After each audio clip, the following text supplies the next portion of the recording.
It wasn't the screams that haunted the townsfolk. It wasn't even the shadows that moved on their own. No, it was the door. A door that sat silently at the end of a forgotten hallway, sealed for decades with a warning etched into its surface: do not open, death lies beyond. What would you do if you found it? Walk away? Or let curiosity pull you closer, step by step, until it was too late? Because someone, once, did. In a small town shrouded in fog and whispers, there was an old house. A house everyone knew about but no one dared approach. Its history was a patchwork of horror: tenants who vanished without a trace, strange sounds in the night, and chilling drafts from a room that didn't seem to belong. At the center of it all, that door. A solid, ancient barrier, locked tight for as long as anyone could remember. No one knew who built it or why it was sealed, but they knew this: opening it wasn't just dangerous, it was unforgivable. The words on the door weren't just scratched in as an afterthought. They were deliberate, almost ceremonial. Thick, jagged letters gouged into the wood as if the person carving them was shaking with fear. The message was chillingly clear: do not open. And beneath it, symbols no one could recognize, symbols that seemed to glow faintly when the moonlight hit them just right. Why such a warning? What could be so terrifying that it needed this level of protection? Some said it was cursed, a portal to something beyond human comprehension. Others whispered about the man who lived there before the house was abandoned. A recluse who claimed he'd captured the darkness behind that door. And then there were the disappearances. First, the children, one by one, never heard from again. Then, the search parties, grown men and women who swore they'd never step foot near the house, until they did. Every story ended the same way: no bodies, no evidence, just silence. For years, the house stood empty. The town moved on, or at least tried to. But no matter how much time passed, no one could forget. Every now and then, a brave soul, or perhaps a foolish one, would try to find out what was behind that door. No one ever came back. But the townsfolk would find something peculiar the morning after: the door would always, somehow, be locked again. The legend of the door isn't just a story, it's a warning. Yet every warning comes with a question. What happens if someone doesn't listen? Someone, somewhere, always thinks they're the exception. That the rules don't apply to them. But rules exist for a reason. So tell me, if you stood before that door, could you resist? Or would you step closer, and closer, until the choice was no longer yours to make? If the story of this door has you hooked, think about this: there are places in this world that are better left untouched. But for those who must know more, let me ask you, what other mysteries would you risk everything to uncover? Leave your thoughts in the comments below, and if you want to hear the rest of this story, stay with me. Because trust me, this is only the beginning. The house stood at the edge of town, hidden behind overgrown trees and a gate that hadn't been touched in years. Most people didn't even know who owned it anymore. Some said it belonged to the town, others thought it was abandoned. But one day, it wasn't empty anymore. A man arrived, a stranger. He wasn't from the town, that much was clear. He drove an old, beat-up car, packed with just enough belongings to suggest he planned on staying. His name didn't matter. What mattered was the letter he carried. It was an inheritance. A relative he'd never met had left him the house. No explanation, no personal note. Just a legal document saying it was his now. And with nowhere else to go, he'd taken the offer. The townsfolk watched him from a distance. They didn't warn him, they didn't say a word. Maybe they thought it wasn't their business. Or maybe, deep down, they knew he wouldn't listen. He spent the first day cleaning, unpacking, trying to make the place feel like home. The house was old, but not in the charming way old houses sometimes are. It smelled of dust and damp wood, and no matter how many windows he opened, the air felt heavy.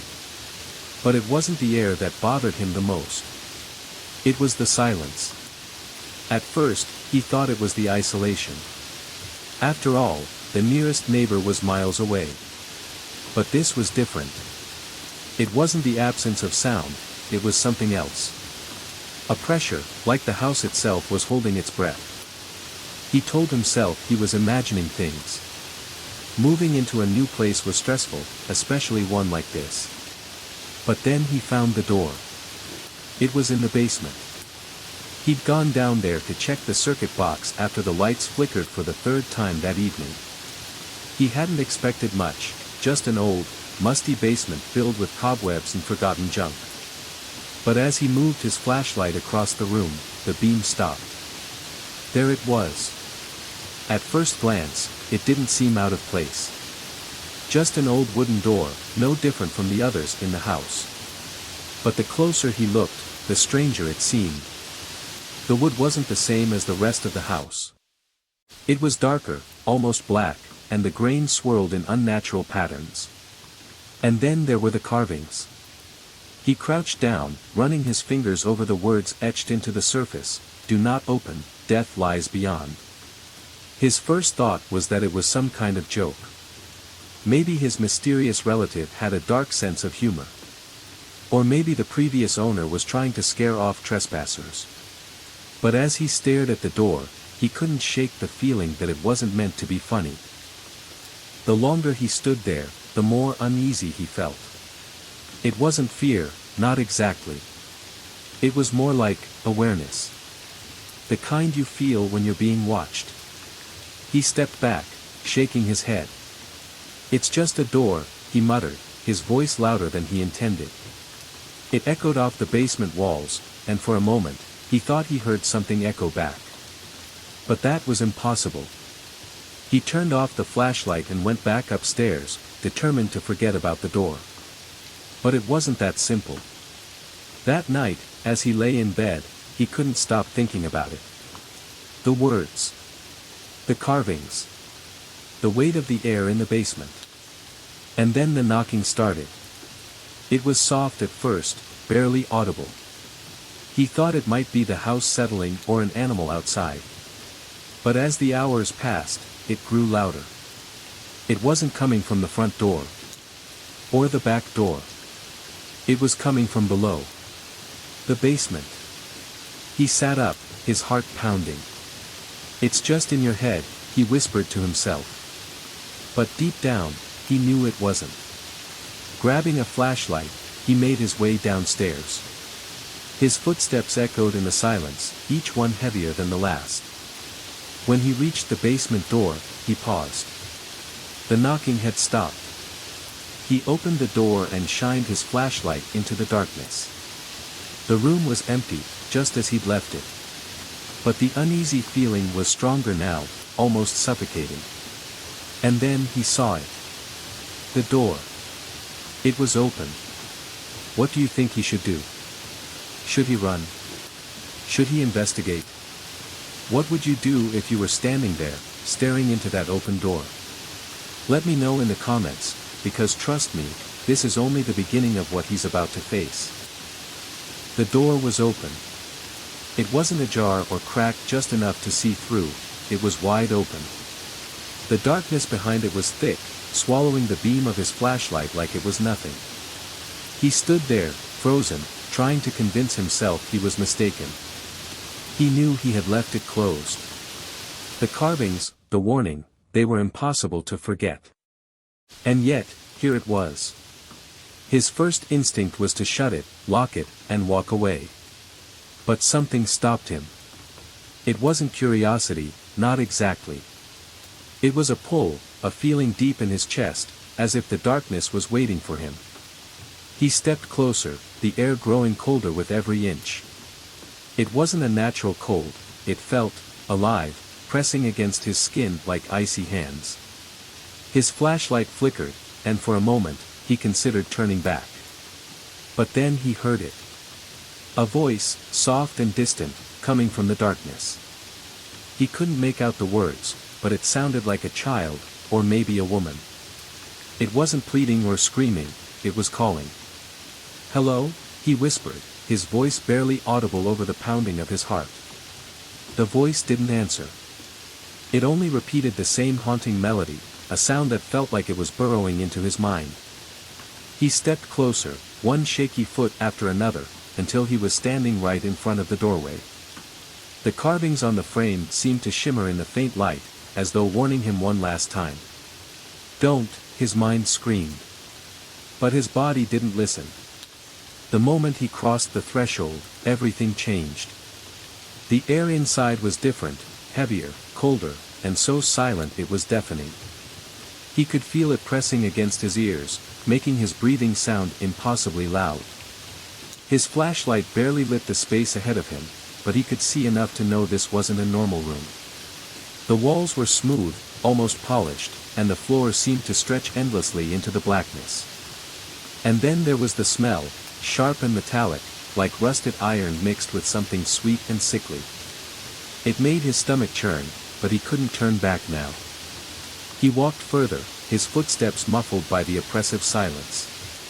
The voice had stopped, but the feeling of being watched was stronger than ever. Then, out of nowhere, he saw it.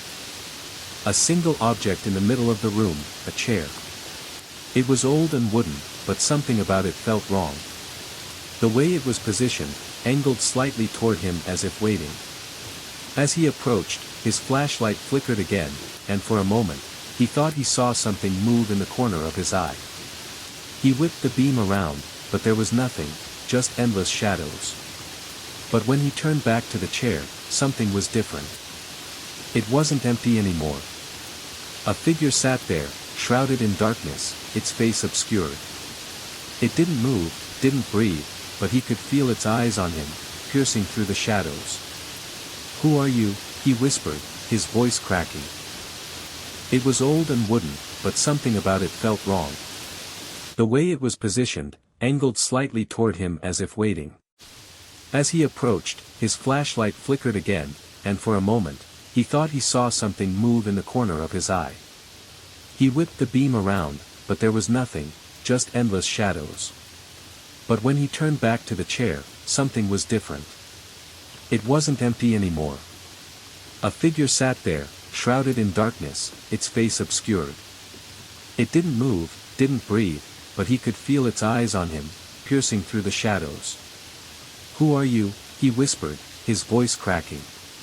The figure didn't respond. Instead, it slowly raised a hand and pointed, toward the far end of the room. He didn't want to follow, but his feet moved anyway, as if controlled by something outside himself. The room seemed to stretch forever, but eventually, he reached the wall. There was something etched into it, faint but unmistakable. "One who enters must never leave." His flashlight flickered violently, and suddenly, the voice returned, louder now, echoing all around him. It wasn't a melody anymore, it was a scream, sharp and piercing, filling every corner of the room. He spun around, the beam of his flashlight shaking as he tried to find the source. The chair was empty again. And then the door slammed shut behind him. The darkness swallowed him whole, and for the first time, he understood. The warning wasn't to protect him from what was inside, it was to protect the world from what he had just unleashed. What would you do if the door closed behind you? Would you fight to escape, or accept the fate written in those chilling words? Share your thoughts below, and stay with me, because this story is far from over. You won't believe what happens next. Darkness. It wasn't the kind of darkness you experience when you turn off the lights. It was thicker, alive. He couldn't see his hand in front of his face, couldn't tell where the room ended or where it began. And then came the sound. It wasn't loud, just faint enough to send a shiver down his spine. A low, guttural hum, like something immense was breathing just out of sight. It filled the space, vibrating through his chest, making him feel impossibly small. He fumbled with the flashlight, smacking it against his palm until the beam flickered to life. But the light didn't comfort him, it made things worse. Because he wasn't alone. The shadows weren't just shadows anymore. They moved, shifted, and crept along the edges of the room. At first, he thought it was his mind playing tricks on him.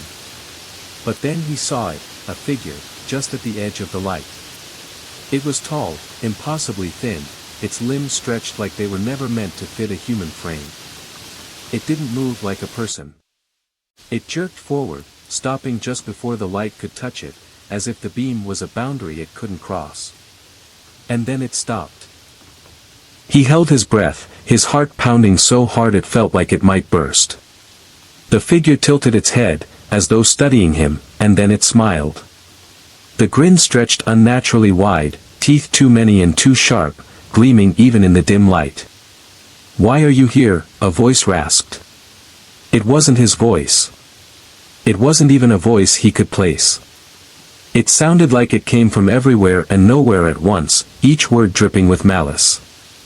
I don't know," he stammered, his voice barely above a whisper. The figure didn't respond. Instead, it took a single step closer, its movement stiff and unnatural. Suddenly, the air grew heavier, thicker, as if the room itself was pressing down on him. His legs trembled, and he felt an overwhelming urge to drop to his knees. But he couldn't. He wouldn't. "Leave me alone," he managed to say, his voice cracking. The figure stopped, but its grin never faltered. "You opened the door," it said, the words echoing in his mind. "You belong to us now."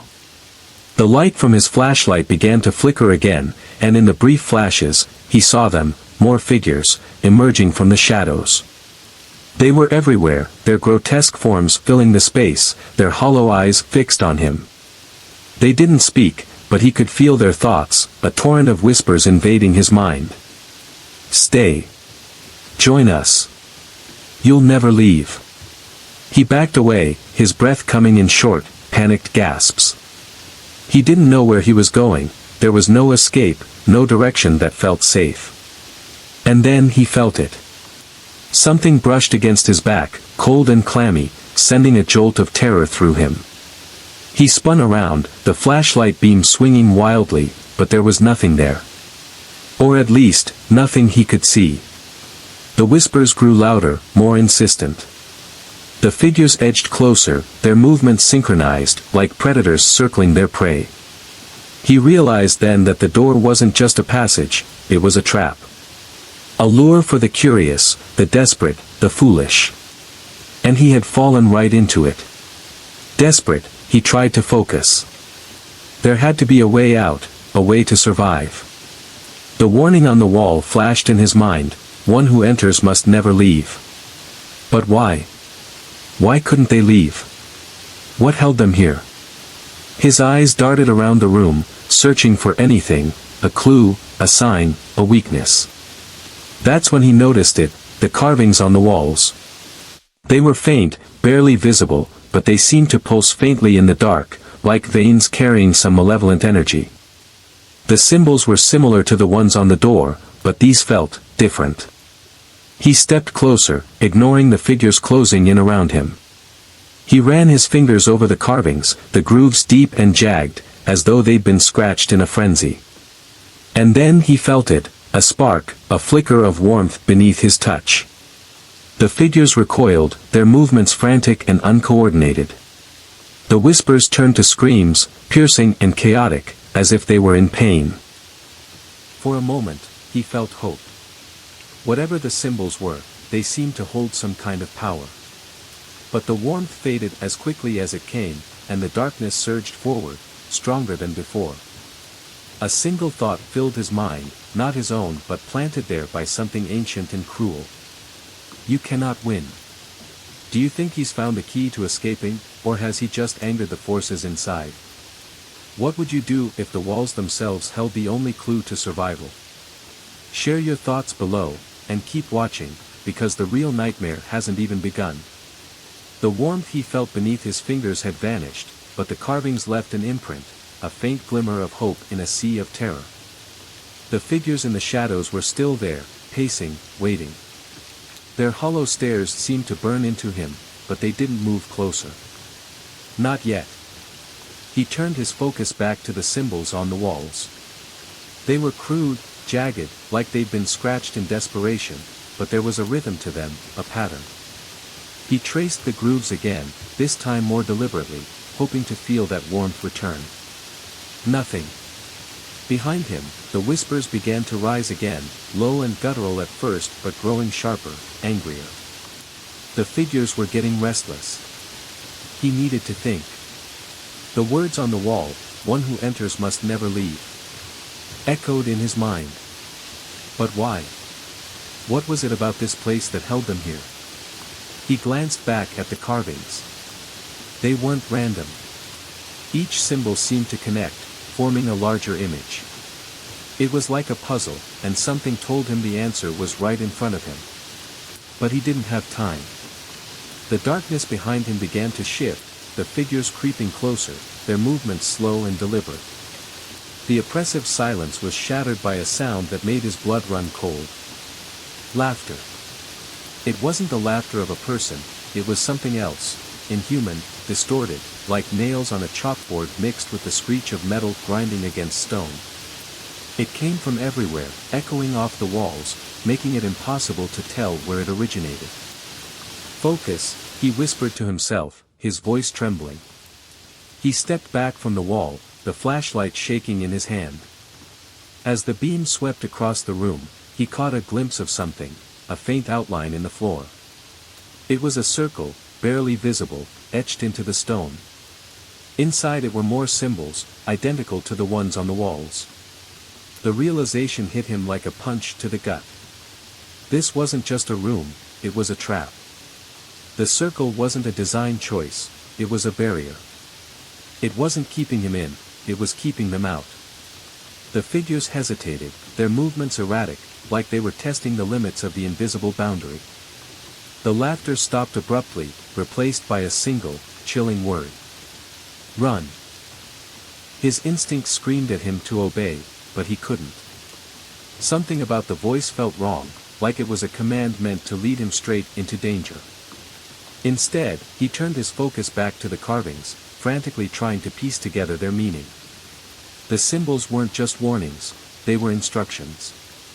One symbol stood out, larger than the others, positioned directly in the center of the wall.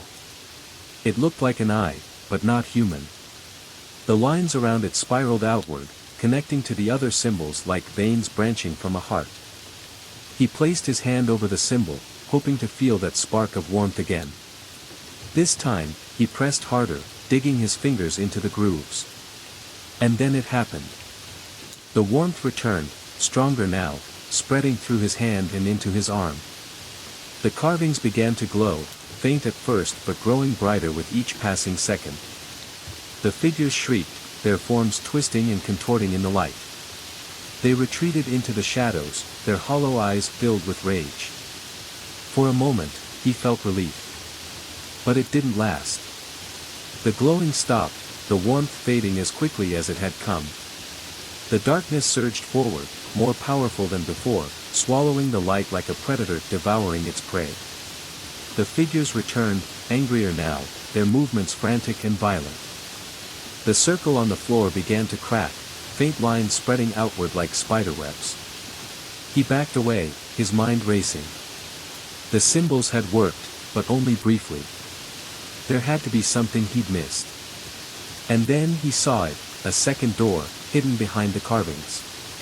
It was smaller, almost unnoticeable, but the symbols on its frame were identical to the ones on the wall.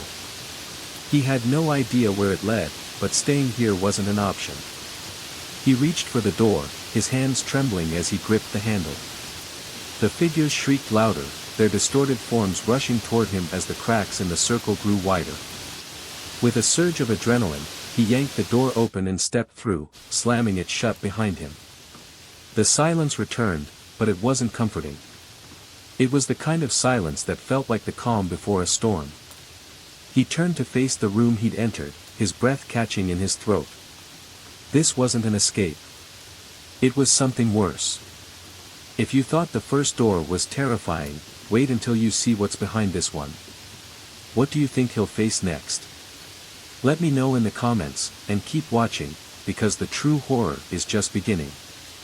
The door slammed shut behind him with a deafening thud. For a moment, the air was still, suffocating in its silence. The only sound was his heartbeat pounding in his ears, each beat reminding him he was still alive, though just barely.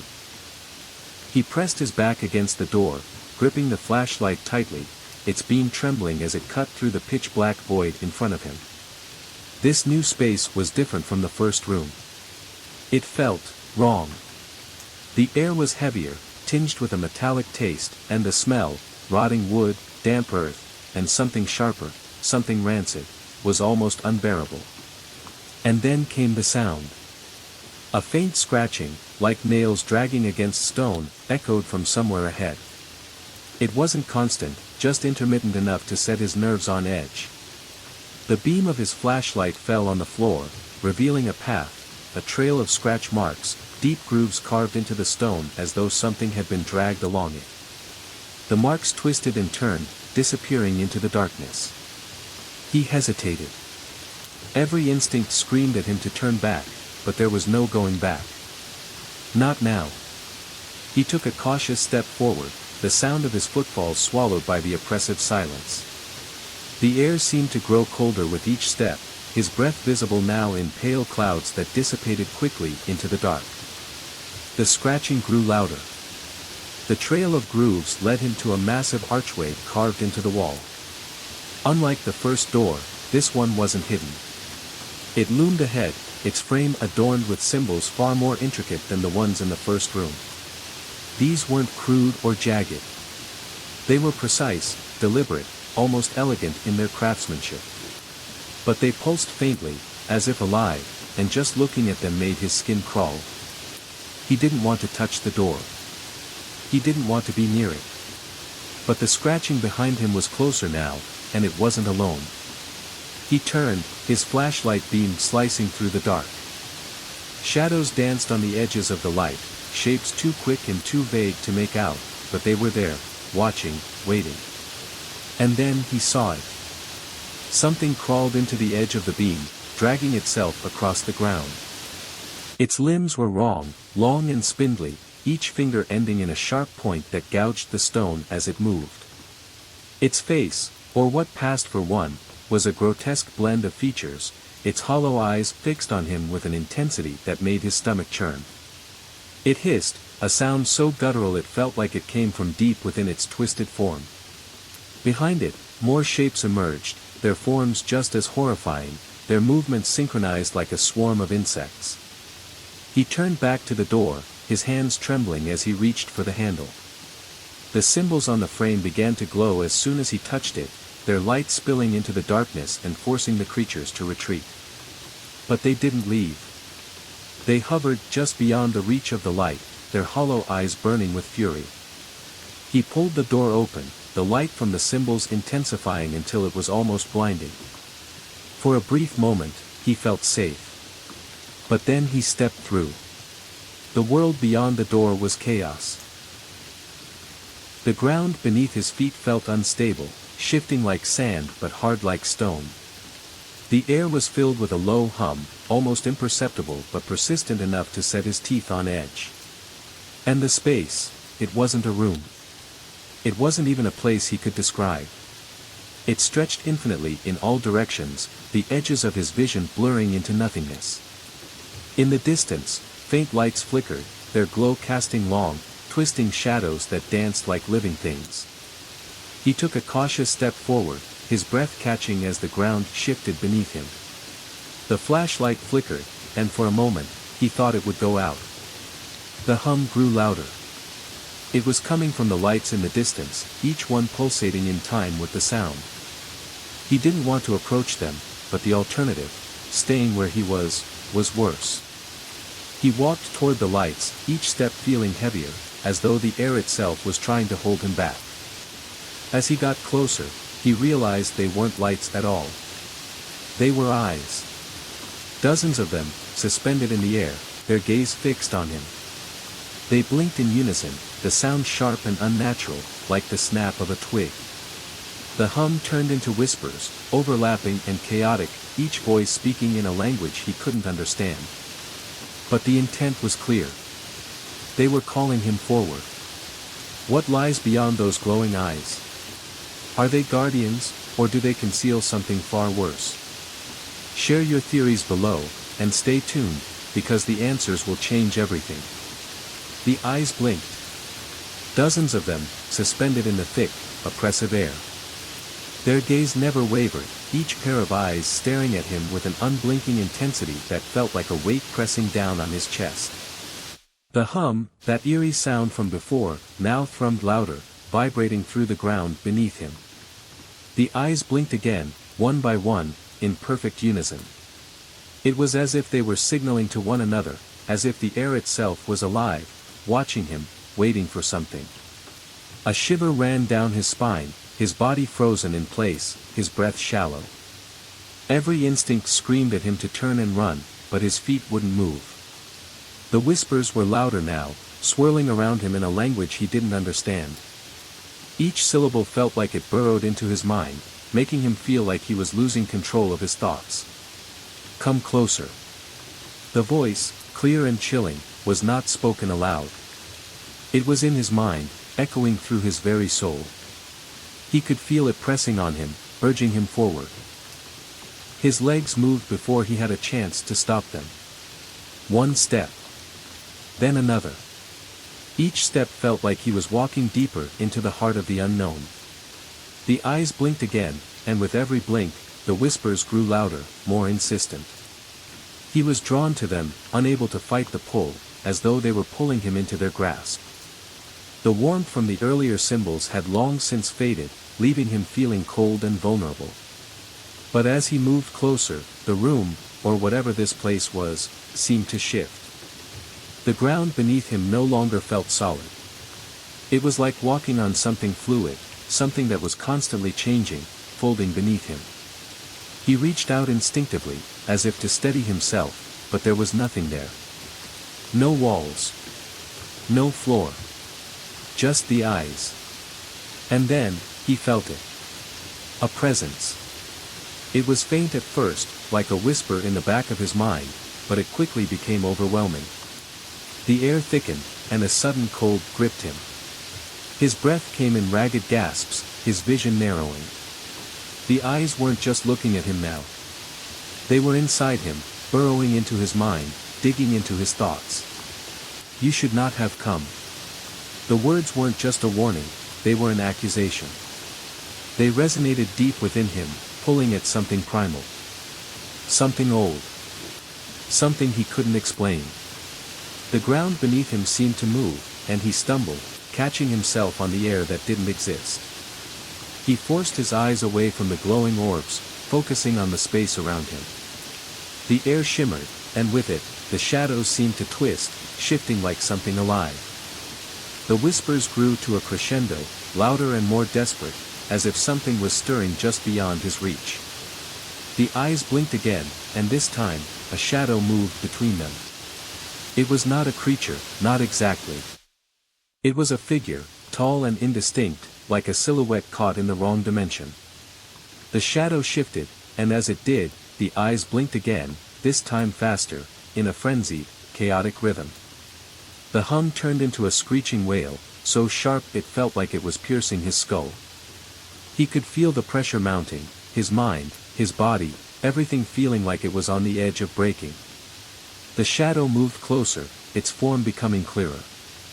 It had no face, no features to speak of, just darkness. And then, a voice, not in his mind but in the space around him. It was cold, hollow, and full of malice. You are not meant to be here. The words pierced through him like a knife, and in that moment, he realized the truth. He wasn't just trapped in this place. He was part of it now. The realization hit him like a wave, crashing over him, threatening to drown him in its weight. The air around him seemed to distort, the floor beneath him warping like soft clay. The shadow took another step, and in its wake, the very fabric of reality seemed to tear. There were no longer walls, no boundaries. Just the void, the cold, endless dark that stretched out before him. The eyes blinked once more, faster now, and the shadow loomed over him, its presence suffocating. He stumbled back, his mind racing. There had to be a way out, there had to be something. His heart raced, his breath shallow, as he reached out, trying to steady himself, to find some kind of escape. But there was nothing. No door. No exit. Just the eyes. The whispers. And the shadow. You will never leave. The voice echoed again, but this time, it was more than just a statement. It was a promise, a cold, final sentence. What do you think is the real price of entering this cursed space? Is it too late for him, or is there still hope? Share your thoughts below, and keep watching, because what happens next will change everything. The darkness was absolute. The eyes blinked, their intensity growing with every passing second, and the shadow, now unmistakably present, towered over him. He could feel its coldness, a chill that gnawed at his bones, seeping into his very soul. The hum had died down, replaced by a suffocating silence. But it was not a peaceful silence. No, it was the silence before a storm, the kind that presses in from all sides, suffocating you with the knowledge that something worse is coming. He backed away, his every instinct screaming at him to run, to flee, to escape this nightmare. But there was nowhere to go. The space had no boundaries, no walls, no end. Just an endless void filled with the unblinking eyes and the shadow that watched him with growing malice. There is no escape, the voice said again, its tone cold, unfeeling. It was the voice of something ancient, something that had seen countless souls enter and leave this place, but never truly leave. The shadow loomed closer, its form flickering like a broken image on a static-filled screen. It was the very embodiment of fear, an entity without form, but one that could be felt in the deepest corners of his mind. The air seemed to close in around him, thick and oppressive, every breath he took a struggle, every heartbeat a drumbeat echoing in the void. He could feel it now, the weight of the truth. He wasn't trapped just in this place. He was trapped in its web, woven into the fabric of this cursed reality. And no amount of running, no amount of struggle, would ever break him free. The shadow's movements slowed as it approached, its shape shifting, twisting, becoming less a creature and more a concept, a manifestation of everything he feared, everything he had hoped to escape. He could hear it, its presence closing in like the final moments before drowning, his thoughts, his feelings, everything collapsing into this singular moment. He wasn't just in this place. He was part of it. He was connected to the darkness, the eyes, the whispers. And now, there was only one thing left for him to do, face the truth. The shadow's voice, like a slow, dragging rasp, filled the silence again. You have been chosen. And you will remain. His pulse quickened, a cold sweat breaking out over his skin. This was it. There was no going back. This wasn't just a test or a trial, it was the end. The finality of it pressed against him, smothering him. But in the midst of it all, there was something else. A flicker. A glimpse of something, someone, just at the edge of the darkness.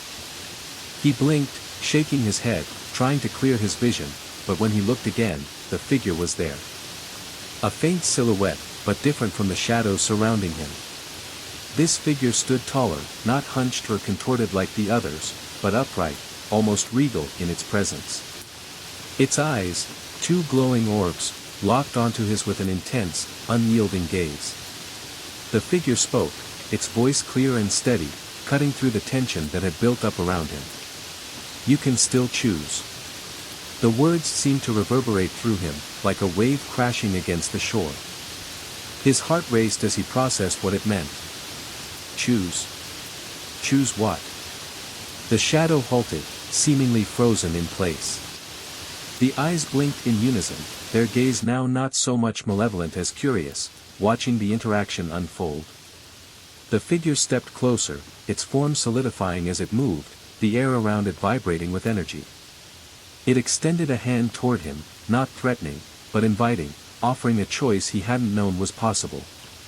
You can walk away, the figure said. Or you can stay. The choice is yours. The weight of the decision pressed down on him, and for the first time since entering this place, he felt something other than fear. A strange clarity washed over him. Could he really leave? Was there a way out? He looked at the figure's outstretched hand, then back at the shadow, its form shifting again, as though it had grown more agitated by the presence of this strange figure.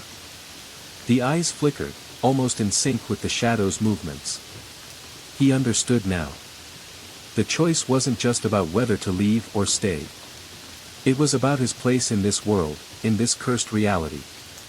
Would he choose to fight, to find a way out, or would he remain in the darkness, lost and bound to this place forever? His hands shook as he reached out, not toward the shadow, but toward the figure. The moment his fingers brushed against its hand, the entire space trembled.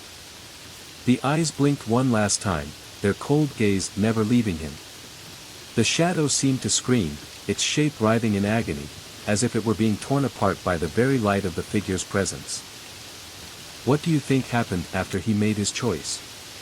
Was it the right one? What would you have done in his place? Share your thoughts in the comments below. And don't go anywhere, this story isn't over yet. The moment his fingers touched the figure's hand, everything changed. The ground beneath him buckled, twisting like it had been struck by some invisible force. The air itself seemed to breathe with him, rising and falling in an unnatural rhythm. His body jerked forward as if propelled by an unseen power, and for a brief moment, everything became blindingly bright, a burst of pure, searing light that filled the void. The shadow shrieked, a deafening sound that vibrated through his very bones, but he didn't flinch. His eyes were locked on the figure, the hand that had offered him the choice. The darkness recoiled, bending and twisting as if it had no place in this newfound light. For the first time, he felt truly free, his fears, his doubts, all of it falling away like ash in the wind. Then, in an instant, the light faded. The void was gone. The oppressive hum, the blinding darkness, the endless eyes, everything that had once surrounded him had vanished. He was standing on solid ground, bathed in the glow of a gentle, soothing light. The air was warm, and the weight in his chest had lifted. But the figure was gone. And the door? It was just a memory, its outline etched into the air in front of him, like it had never truly existed. He had stepped through it, but not in the way he expected. He wasn't trapped in some endless cycle of torment anymore.